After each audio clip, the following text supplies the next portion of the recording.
আসসালামু আলাইকুম। আজকে বাংলাদেশ বনাম জিম্বাবুয়ের চতুর্থ টি-20 ম্যাচ রয়েছে। সময়টা পরিবর্তন এনেছে।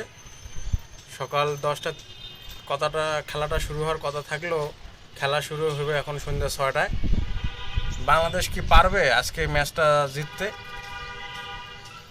আজকে না পারার কোনো কথাই আসে না, কারণ বাংলাদেশ ম্যাচ জিতবে। জিম্বাবুয়ের মতন দল হারা কোনো ব্যাপারই না।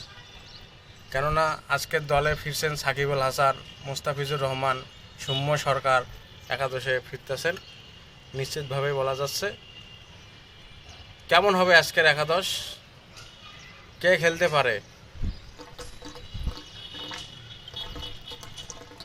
এই দুইটা ম্যাচ বাকি রয়েছে, এই দুইটা ম্যাচে বাংলাদেশের বিশ্বকাপ প্রস্তুতি কেমন হবে?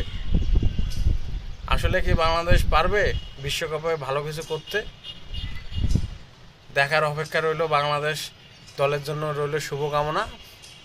বাংলাদেশ ভালো খেলুক, এটাই সবার প্রার্থনা। আমিও প্রার্থনা করি বাংলাদেশ দল ভালো খেলুক, কারণ বাংলাদেশ দলের ভালো না খেলার কোনো কারণ দেখি না। যে জিম্বাবু উগান্ডার সাথে ম্যাচ হারে, সে জিম্বাবু বাংলাদেশ হেসে খেলে হারাইবে, এটাই স্বাভাবিক।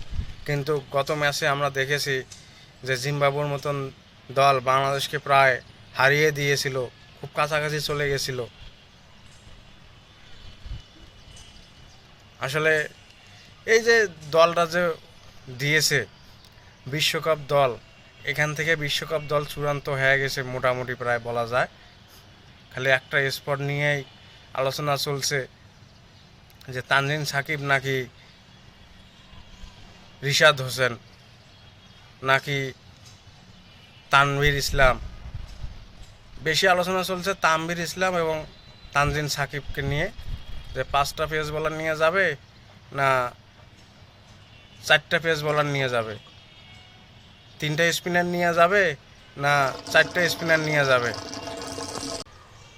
3টে স্পিনার রয়েছেন সাকিব আল হাসান, রিশাদ হোসেন, শেখ মেহেদি।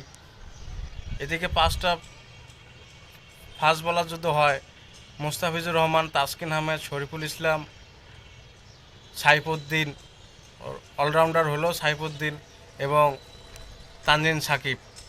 এখন দেখার বিষয় হলো যে তানজিম সাকিব যাবে কি না তানভীর ইসলাম যাবে, এটা নিয়েই আলোচনা চলছে বিশ্বকাপ দল নিয়ে। এই দুইটা ম্যাচ খুব গুরুত্বপূর্ণ হয়ে দাঁড়াবে তানভীর ইসলাম এবং তানজিম সাকিবের জন্য। দেখা যাক কি হয়। আল্লাহ ভরসা, বাংলাদেশের দলের জন্য